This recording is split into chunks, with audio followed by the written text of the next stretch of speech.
day at Marion Bear Park chasing Pokemon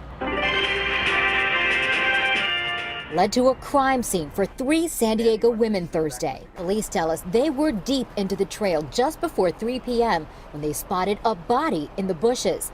It was badly decomposed and possibly a man. I froze, stopped in my tracks, turned away from the body, and I had looked at my friend Amanda in the face. I looked my sister in the face, and I said, I think I just found a dead body. The women called 911. I looked down and I saw the legs, the bones of a dead body with no feet, no ankles, no shoes, nothing. It had looked like he'd been chewed. Police closed off the trail with caution tape. The medical examiner took the body and will perform an autopsy to determine how this person died. For detectives, one question they'll try to answer is, did this person die here at the park, or was he or she dead before being dumped here? Investigators still don't know if the person was homeless and living in the park bushes, but at this point, they have no reason to believe this death is connected to the brutal beatings and murders of homeless people around San Diego. Playing Pokemon Go fell off a bluff in Encinitas. They actually fell some 75 to 100 feet down to the beach below. Officers say they simply got distracted while they were trying to collect a prize. Crews rescued one man with a rope. Those men were not seriously hurt. In Del Mar, a game that allows you to interact and catch various characters near you. Oh, so I got one. As soon as I heard the app came out, I was all over it. Except last night around 11:30, it was game over for David Wallace. If you guys don't want to get hurt, give me your phones. After work, he came with his friend to Lone Oak Park in Antelope to catch more Pokemon, only to be caught off guard and held up by a gunman. I still feel like it didn't really happen, but I do know it happened. Wallace says a suspect made off with his car, cash, and phones. Would you have been there if it wasn't for the app? Oh, definitely not, no. I'd be at home. The new app is being linked to various distractions and even crime nationwide.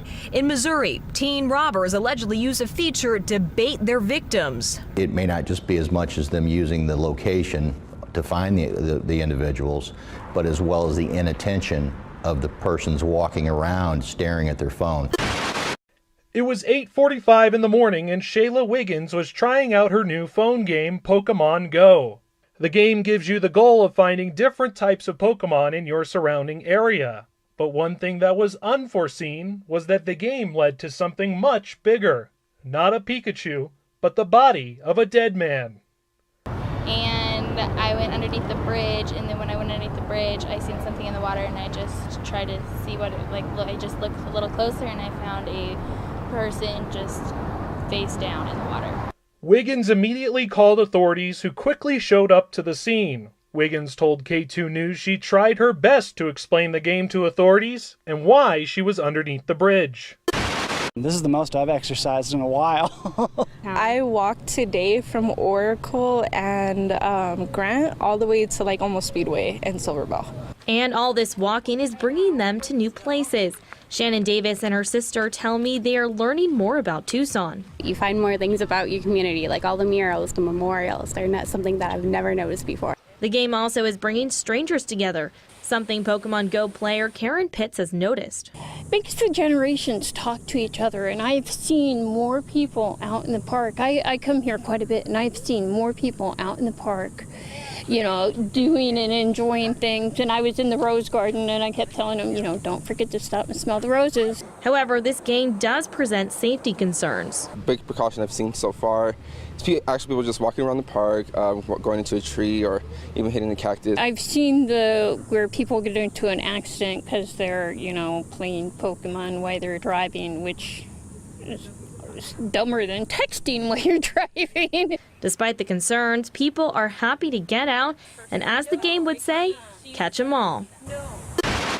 Yesterday, it was here that Jeanette was playing the game when she noticed 2 teen boys ordering a younger boy around. She didn't think too much of it at first, but after leaving the park and returning to keep playing, the behavior continued. I noticed that the little boy was running back and forth in the sun.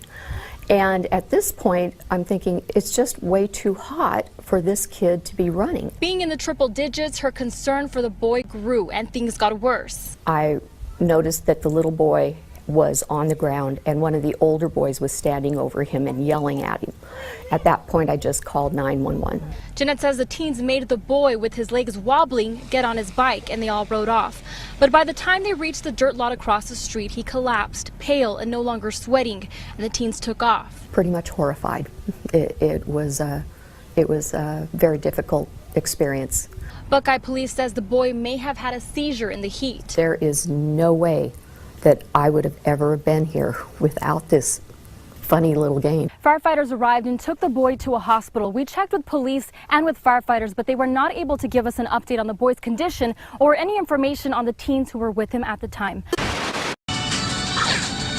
If you spotted people walking around with their heads in their phone more than usual, you've probably seen people playing the new app, Pokemon Go.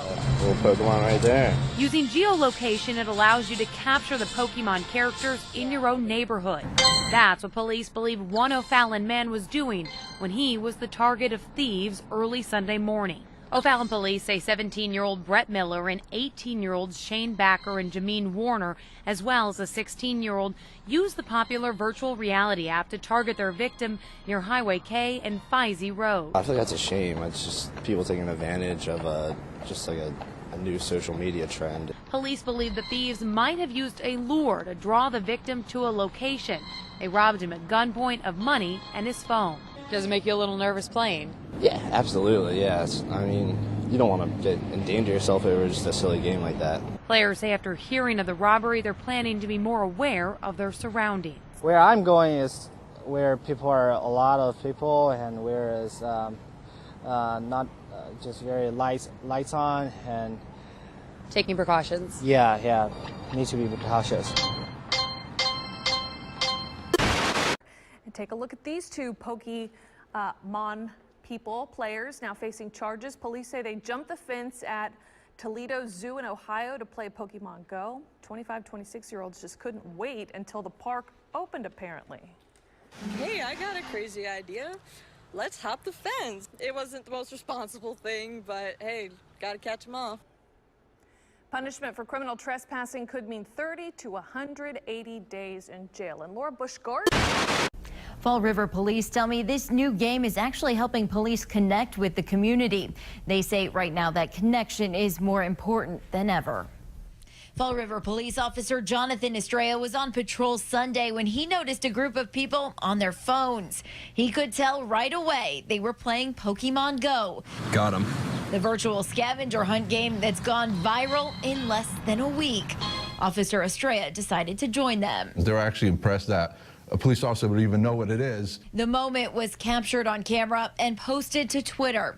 It's been retweeted more than 1,000 times. Things like this kind of bridge a gap that's there between the police and the community. They were able to talk about a common subject, and it kind of just broke all barriers between them. Detective Nelson Souza handles most of the department's social media posts. He says Officer Estrella didn't even realize the photos had been snapped. I think it's important right now that there is more community police involvement with each other and communication, so that way some of the fears and misconceptions could be lessened. Police say if you are going to play Pokemon Go, use common sense. Don't trespass on private property, don't walk out into traffic, and don't go searching for characters late at night in unlit or unsafe areas. She was hit by a car, suffered only minor injuries, but this teenager learned a valuable lesson about playing Pokemon Go. I was like, that damn game, I shouldn't have let her play it. Tracy Nolan shares her anger over Pokemon Go. This is her 15-year-old daughter, Autumn Deisenroth, recovering from injuries after she was hit by a car. The teenager says Pokemon Go took her across a busy intersection at Ross Street and East 9th Avenue in Tarentum. She made it across the street safely the first time as she captured Pokemon. Deisenroth was hit on the way back across the street after playing the game. It took me to the museum and I got it, and then I walked back to the highway. I put the phone down on my side. Nolan blames the game for putting her daughter in an area she wouldn't normally visit. Kids don't just cross a highway. You know, they're not going to walk across the highway for no reason. This thing had her walking across a highway to find a Pokemon. When she called and said that she was hit by a car, I blamed the game because she would not have been out of my house. My daughter is a hermit. And Deiseroth blames the game too. To where, like, how it is set up, to where we have to cross roads to go get it, on that part, yeah, I do blame it. Now, state police, they're also sending out a warning to people playing Pokemon Go, saying that the game can cause injuries. That warning also goes out to non-users who drive, to be on the lookout for people not paying attention while playing the game.